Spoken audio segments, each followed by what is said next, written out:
Students. तो शुरू करते हैं आज की कंप्यूटर क्लास। तो जैसा कि कल की वीडियो में हमने कहाँ तक कर दिया था, यहाँ तक सेल रेंज तक। ठीक है, तो इस वाली में जो है जुलाई में सिर्फ एक ही टॉपिक बचता है, उसके बाद हमारा cell referencing and its types. लेकिन ये वो जो टॉपिक है इसको अभी छोड़ेंगे, इसको लास्ट में करेंगे, क्योंकि इस टॉपिक को समझने से पहले हमको ये वाला टॉपिक अगस्त में चलते हैं फंक्शन, ये वाला टॉपिक समझना जरूरी है। सेल रेफरेंसिंग करने से पहले फंक्शन करेंगे। ठीक है, तो हमारे सब इसमें सिलेबस में कौन कौन से फंक्शन करने हैं हमको, सम, एवरेज, मिनिमम, मैक्सिमम, काउंट, ये 5 फंक्शन करेंगे। अब क्या है ये फंक्शन, क्या होते हैं, नया टॉपिक है, सारे बच्चे ध्यान से वीडियो देखेंगे। ठीक है, और बहुत इंपॉर्टेंट फंक्शन है, बहुत इंपॉर्टेंट टॉपिक है ये फंक्शन, और बहुत यूजफुल है एक्सेल में। तो सबसे पहले इसकी थ्योरी पे चलते हैं, एक बार जल्दी से इसकी डेफिनेशन पढ़ लेते हैं, लेकिन ये समझ में आएगा प्रैक्टिकल से ही। तो टॉपिक हमारा फंक्शंस इन एमएस एक्सेल। ठीक है, अब इसकी थ्योरी पढ़ो। Functions are the predefined, यानी कि फंक्शन क्या है, पहले से डिफाइंड है, पहले से परिभाषित हैं, और बिल्ट इन, यानी कि अंदर बने हुए हैं पहले से ही, फॉर्मूलाज हैं ये, already available in MS Excel, पहले से एमएस एक्सेल के अंदर परिभाषित हैं और बने हुए फॉर्मूले हैं। क्या काम आता है, यूज टू परफॉर्म कैलकुलेशंस, गणना करने के काम आएंगे, ये कुछ ना कुछ मैथमेटिकल काम करने के काम आएंगे, based on the values given to it, हम जो इनको वैल्यू देंगे ना उसके हिसाब से ये काम करेंगे फॉर्मूले। ठीक है, तो अगर हम इनको आसान भाषा में कहें तो फंक्शन पहले से परिभाषित वो फॉर्मूले हैं जो हमें एमएस एक्सेल में उपलब्ध मिलते हैं और जिनका काम दी गई वैल्यू के अनुसार कैलकुलेशन करना है। ठीक है, फंक्शन क्या है, ऐसे फॉर्मूले हैं जो पहले से एमएस एक्सेल में हैं, हमारे पास, हमें बनाने की जरूरत नहीं है, हमारे पास पहले से हैं, ऐसे फॉर्मूले हैं। ठीक है, तो वो फॉर्मूले कौन कौन से हैं, सम, मिनिमम, मैक्सिमम, एवरेज, काउंट, ये 5 फॉर्मूले करने हैं हमको, ये पहले से हमारे पास एक्सेल में मौजूद हैं, और इनका काम क्या होता है, कैलकुलेशन करना। और कैलकुलेशन किस चीज की करेंगे, जो तुम इनको वैल्यू दोगे। ठीक है, तो उस वैल्यू जो तुम वैल्यू देते हो उसको और क्या क्या बोल सकते हैं हम, आर्गुमेंट भी बोल देते हैं और पैरामीटर भी बोल देते हैं, लेकिन तुम वैल्यू वैल्यू याद कर सकते हो। ठीक है, तो अब चलते हैं एक बार, थोड़ा सा एक लाइन और देख लेते हैं इसमें, कि हमको some basic MS Excel functions जो हमारे सिलेबस में है, हमको ये 5 करने हैं बस, सम, एवरेज, मिनिमम, मैक्सिमम, काउंट। अब चलते हैं प्रैक्टिकल पे, वहां समझ में आएंगे। अब देखो, जैसे कल मैंने वीडियो में बताया था, एमएस एक्सेल की फाइल को क्या बोलते हैं, वर्कबुक। तो मैंने पहले से ही एक वर्कबुक बनाई हुई है फंक्शंस प्रैक्टिकल के नाम से। ठीक है, इसमें अगर हम इसको ओपन करें तो क्या खुल गया, ये कल बताया था वर्कशीट। ठीक है, तो ये तुम्हारे कुछ पहले 10 बच्चे, पहले 10 रोल नंबर्स के वो मार्क्स हैं जो फाइनल में आए थे, अभी इन्हीं के ऊपर प्रैक्टिकल करके देखते हैं। ठीक है, तो यहाँ पे हो गए इनके रोल नंबर इस कॉलम में, फिर इनका नेम हो गया। ठीक है, फिर इनके हिंदी के मार्क्स, इंग्लिश के मार्क्स, मैथ्स के, साइंस के, एसएस के, और ये इनके ऑप्शनल के, चाहे इनके पास कंप्यूटर है, फिजिकल है, फाइन आर्ट है। ठीक है, यहाँ पे हम लगाएंगे सम। सम का मतलब क्या होता है, टोटल करेंगे इनका, हर एक बच्चे के कितने हो गए टोटल मार्क्स, फिर इनके एवरेज मार्क्स निकाल लेंगे। ठीक है, तो सबसे पहले सम देखते हैं, सम फंक्शन कैसे यूज होता है। देखो इनका यूज क्या होता है, इनका यूज होता है शॉर्टकट के लिए। जो फंक्शंस हों किस लिए काम आते हैं, काम को छोटा करने के लिए। अब देखो मेरे पास ये है, मेरे को यहाँ पे सभी के क्या करने हैं, इस कॉलम में सभी के नंबर्स का टोटल करना है कि भाई इनके 600 में से कितने बने। तो अब क्या मैं कैलकुलेटर लेके बैठूंगा कि ऐसे जोड़ूंगा सपना के 77 plus 41 plus 41 plus 50 plus 59 plus 81, और जो कैलकुलेटर में आएगा वो यहाँ लिखूंगा, नहीं, ऐसा नहीं करूंगा, फिर क्या फायदा हुआ कंप्यूटर यूज करने। तो हम इन चीज़ों के लिए क्या करते हैं, काम को कम करने के लिए प्री डिफाइंड फंक्शंस, पहले से परिभाषित फंक्शंस का यूज करते हैं। जैसे सबसे पहले एग्जांपल लेते हैं, सम फंक्शन कैसे यूज करना है। अब सम फंक्शन पहले से क्या परिभाषित है कि सम फंक्शन क्या करेगा, सम करेगा, ठीक है, यही इसकी परिभाषा है। तो फंक्शन यूज करने से पहले क्या करते हैं, जिस भी सेल में उस फंक्शन का यूज करना है, जैसे हमको इस सेल में चाहिए ना सपना के टोटल नंबर 600 में से, तो वहीं पे फंक्शन लगाएंगे। तो फंक्शन कैसे लगाते हैं, सबसे पहले इज इक्वल टू टाइप करते हैं। तो इस सेल में आके हमने इज इक्वल टू टाइप किया, देखो किया। फिर लिखते हैं इज इक्वल टू के बाद जो भी फंक्शन तुमको यूज करना है, तो मेरे को सम करना है तो मैं लिखूंगा SUM, ठीक है, सम लिख दिया। फिर करूंगा मैं ब्रैकेट स्टार्ट, ठीक है, स्पेस नहीं देना कहीं भी, देखो ब्रैकेट स्टार्ट कर दिया। फिर ये पूछेगा, मैंने बताया था ना कि क्या करते हैं फंक्शंस, तुम्हारी दी गई वैल्यू के हिसाब से कैलकुलेशन करेंगे। अब हम इनको इन वैल्यू कहाँ पे देनी होती है, ब्रैकेट्स के बीच में। तो ब्रैकेट स्टार्ट कर दिया। अब ये पूछ रहा है कि भाई किस किस चीज का सम करना है, इसको बताओ। तो अब देखो हमारा जो ये 77 है, ये किस सेल में है, C2, C2 में है। तो मेरे को किस किस सेल का जो है सम करना है, C2, D2, E2, F2, G2, H2, ठीक है। तो मेरे को C2 से लेके H2 तक जो सेल्स हैं, इन सेल्स में जो वैल्यू है इनका सम करना है।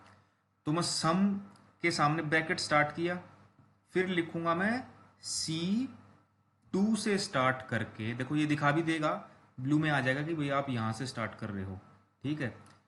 फिर C2 लिखने के बाद हम लगाएंगे कोलन। कोलन क्यों यूज करते हैं, रेंज बताने के लिए कि भाई C2 से लेके मेरे को कहां तक करना था, लास्ट ये है ना इसके नंबर H2 में, H2, ठीक है। अब इसने देखो नीले में दिखा दिया कि भाई जो है आपका फॉर्मूला इनके ऊपर लगेगा, ठीक है। फिर ब्रैकेट कर देंगे बंद। जैसे ही तुमने इतना लिखा, ठीक है, तो सम सम जो फंक्शन है वो कैसे लिखते हैं, इज इक्वल टू सम, और ब्रैकेट्स के बीच में लिख देते हैं रेंज, कहां से कहां तक का सम करना है। तो मेरे को C2 सेल से लेके H2 का सम करना है, और मैं कर दूंगा एंटर दबा देना है, फिर एंटर, देखा। तो अपने आप इसके नंबर कैलकुलेट हो गए सपना के 349। अब देखो एक और शॉर्टकट बताता हूँ। अब मैंने सपना के तो कैलकुलेट कर लिए, लेकिन अभी तो मेरे को सब के नीचे करने हैं ना। तो क्या मैं हर एक सेल पे ऐसा ही फंक्शन लगाऊंगा, नहीं। मैं क्या करूंगा, एक टूल होता है हमारे पास, एक हथियार है जिसको बोलते हैं फिल हैंडल, या फिर बोलते हैं ऑटो फिल, ठीक है। वो कैसे करते हैं, देखो इस सेल के ऊपर हमारा फॉर्मूला लगा हुआ है, ठीक है, अभी हम इस सेल पे हैं। अच्छा एक और बात, अगर हमको ये देखना होगी हम इस सेल के ऊपर कौन सा फॉर्मूला लगा है, तो हम कहाँ पे देखेंगे, फॉर्मूला बॉक्स में। देखो इस सेल के ऊपर कोई फॉर्मूला नहीं है, ना इसके ऊपर है, तो यहाँ ब्लैंक दिखाएगा। लेकिन जैसे ही हम सपना वाले पे नंबरों पे जाएंगे, वो दिखा देगा भाई इस सेल के ऊपर आपने कौन सा फॉर्मूला यूज किया हुआ है, ये, ठीक है। अब इनको भी कैसे भरें, तो हम क्या करेंगे, देखो ये प्लस का निशान आ रहा है, सेल के ऊपर जा रहे हैं, तो ये तो हो गया मोटा प्लस का निशान। जैसे ही हम इस पे जाएंगे तो प्लस का निशान पतला हो जाएगा, तो वहीं पे हम लेफ्ट क्लिक करके और नीचे की साइड ड्रैग कर देंगे, और यहाँ आने के बाद छोड़ देंगे, सभी के अपने आप कैलकुलेट हो गए, ठीक है। तो यानी कि सभी के नंबरों पे अपने आप फॉर्मूला लग गया है सम वाला। देखो अब नैना के पे देखो लग गया ना, C3 से H3, क्योंकि नैना के नंबर कहाँ हैं, इस C3 से लेके H3 तक है। अब इसका देखो ये किसका है, शीतल का, शीतल वाले पे, अच्छा यहाँ पे शीतल वाले पे फॉर्मूला लग गया C7 से H7। यानी कि एक्सेल इतना इंटेलिजेंट है, अपने आप चीज़ों को समझ जाता है, ठीक है। तो ये ऐसे करते हैं हम सम फंक्शन यूज। अब चलते हैं एवरेज। अब मेरे को एवरेज निकालनी है, एवरेज भी नहीं की निकालूंगा मैं, जैसे C2 से H2, यानी कि अब मेरे को ये देखना है सपना के एवरेज नंबर कितने हैं, ठीक है। तो एवरेज के लिए भी कैसे फॉर्मूला लगाएंगे, देखो अभी इस सेल पे कोई फॉर्मूला नहीं है, देखो, ठीक है। तो इस सेल पे क्लिक किया, इज इक्वल टू लिखा AVERAGE, एवरेज, फिर उसी तरह ब्रैकेट स्टार्ट। अब फिर ये पूछेगा भाई किस चीज, किन किन नंबरों की एवरेज निकालनी है, तो हम इसको वही देंगे। सपना के नंबर कहाँ से कहाँ तक हैं, C2 से H2 तक, तो हम उसी तरह लिखेंगे C2 कोलन H2 ब्रैकेट बंद, और अब क्या करूं, एंटर। एंटर कर दिया तो सपना के नंबर हैं 58.17। ठीक है, ये परसेंटेज नहीं है, ये नंबर हैं। ठीक है, तो सपना के अगर हम एवरेज नंबर निकालना चाहें तो सपना के एवरेज नंबर हैं 58.17। अब उसी तरह फिल हैंडल से सबके निकाल लेंगे। यहाँ प्लस का निशान पतला आया, ड्रैग कर दिया, ऐसे सभी के एवरेज नंबर आ गए हमारे पास। ठीक है, तो दो फंक्शन कर लिए हमने, सम और एवरेज। अब चलते हैं हम मिनिमम और मैक्सिमम फंक्शन का क्या यूज होता है।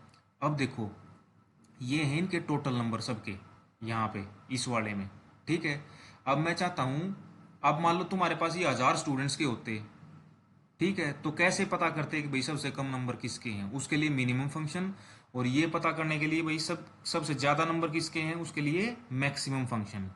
ठीक है, तो फंक्शंस क्या काम आते हैं, शॉर्टकट के काम आते हैं। तो अब देखो, मैं क्या करता हूँ, इस वाले सेल पे यहाँ पे लिख दिया मैंने मिनिमम मार्क्स। मैं इस सेल में मिनिमम मार्क्स निकालना चाहता हूँ, तो क्या करूँगा, इज इक्वल टू, फंक्शन हमेशा इज इक्वल टू से स्टार्ट होगा, मिनिमम ब्रैकेट स्टार्ट। अब ये पूछ रहा है वैल्यू दो। ठीक है, ब्रैकेट स्टार्ट करने के बाद हमेशा वैल्यू देनी है। तो अब हमको किस चीज़ में से मिनिमम निकालना है, इस चीज़ में से। तो ये कौन सा सेल है, I2 से लेके और कहाँ तक, I10 तक। I2 से कोलन I10 तक। देखो दिखा भी देता है, जैसे ही तुम लिखोगे भाई इस इनमें से मिनिमम निकालेगा, ये ब्लू में कर देगा उसको। अब कर देंगे ब्रैकेट क्लोज और एंटर कर देंगे, तो इसने दिखा दिया भाई मिनिमम मार्क्स इनमें से 343 हैं। अब तुम देख लो 343 किसके हैं, मुस्कान के। ठीक है, इसी तरह मैक्सिमम निकालते हैं, तो फंक्शन कैसे लिखेंगे आप सब बोल के बताओ। Is equal to MAX maximum, bracket start, value वही I2 से I10 तक, I2 से I10 तक, और ब्रैकेट बंद और एंटर। तो मैक्सिमम मार्क्स इसने किसके दिखाए, 4, जिसके 491 है। 491 किसके हैं, किरण के। ठीक है, तो ये हो गया मिनिमम मैक्सिमम सम और एवरेज, 4 कर लिए। अब एक सिलेबस में हम लास्ट जो सिलेबस में हमको फंक्शन कैसे वो क्यों काम आता है।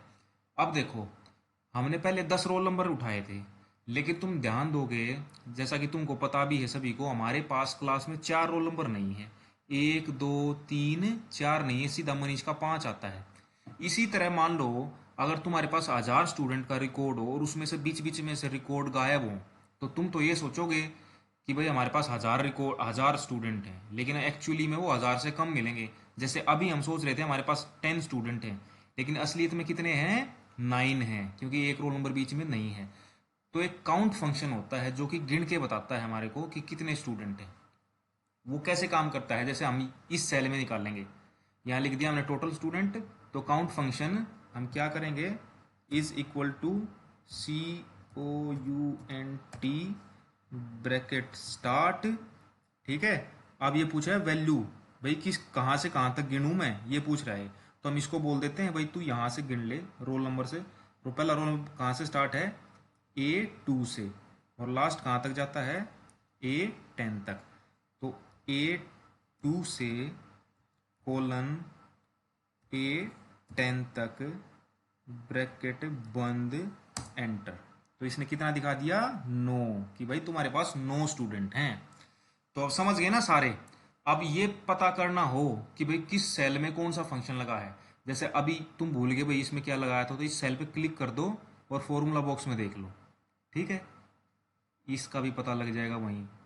ठीक है, किसी का देखना हो इस पे क्या लगाया है, ये देखो काउंट लगाया है A2 से A10 तक। तो ये 5 फंक्शन थे। ठीक है, तो थ्योरी से अब थ्योरी लिख लेना।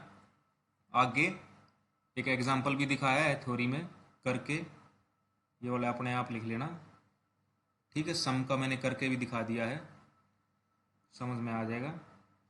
इसी तरह आगे लिख लेना। एवरेज किस काम आता है, एवरेज निकालने के लिए। मिनिमम क्या काम आता है, मिनिमम निकालने के लिए। मैक्सिमम क्या काम आता है, मैक्सिमम वैल्यू निकालने के लिए।